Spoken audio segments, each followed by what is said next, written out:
Banyo at kusina, yan daw ang pinakamaruming bahagi ng ating bahay ayon sa isang pag-aaral.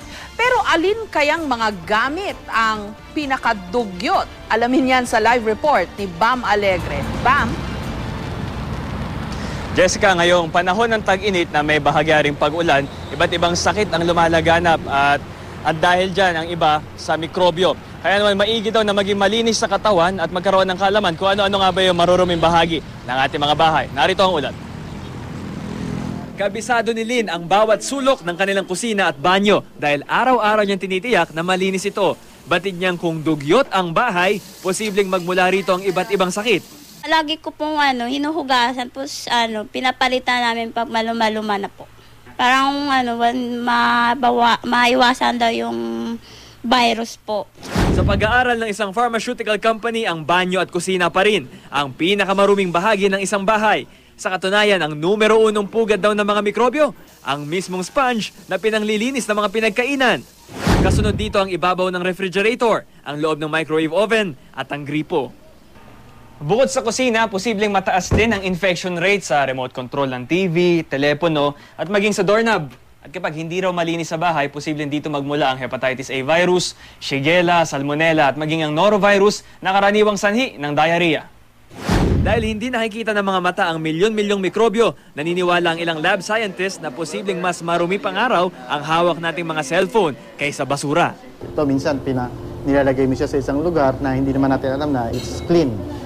Or then pinapass on mo siya, lalagay mo lang ulit siya anywhere. So kahit nasa mga bags, o kaya sa mga bulsa, hindi natin alam kung malinis. And then we get all these bacteria. Then meron dyan yung mga Staphylococcus. And then we have the very common, I think, is the E. coli.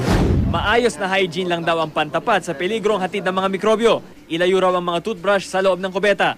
Ugaliing hugasan ng kamay gamit ang sabon sa loob ng 20 segundo o katumbas ng 2 beses na pagkanta ng Happy Birthday.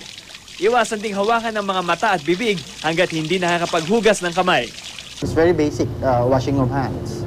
Of course, yung cellphone mo hindi mo mawawas, but they're already available like what's this, mga gels, mga antimicrobial or antibacterial gels. Jessica, dagdag nung nakausap nating lab scientist, ilan daw sa mga palatandaan kung yung isang bagay o yung lugar puno na ng mikrobyo, kung ito ay may mabahong amoy, may discoloration, may slime, or kumbaga yung surface ay oily. Jessica? Yes, Bam. Napatingin ako sa aking mga cellphone kasi sabi nga nung ekspertong nakausap mo, kadalasan yung mga cellphone pala natin ang isa sa pinakamaruruming bagay. Ang problema, di ba, walang nakaspecify o meron ka bang alam na panlinis? Ang alam ko lang, merong mga microfiber para maalis yung mga dumi. Pero hindi natin alam kung naaalis nun yung mga mikrobyo. Bawal namang gamitan ng alcohol tong ating mga cellphone, di ba? Hindi natin pwede basahin yung ating mga cellphone unless masisira ito. Pwede naman daw na maya-maya na lang tayong gumamit ng mga disinfectant na effective naman daw at mga microfiber nga, makakatulong din. Punasan na lang yung mga lens. Kung may makikita kayong mga smudge, posibleng dyan din magkuta yung mga bakterya. Jessica? Okay, pero hanggang doon na lang tayo kasi yung mga tela na pwede mong ipahid sa cellphone, hindi tayo sigurado kung naaalis nun yung mikrobyo, di ba? Well, di talaga natin nakikita yung mikrobyo, kaya at kung saan-saan hindi natin siyang nilalapag o kaya hinahawakan ng iba o kaya bibitawan natin, may hawakan tayong something.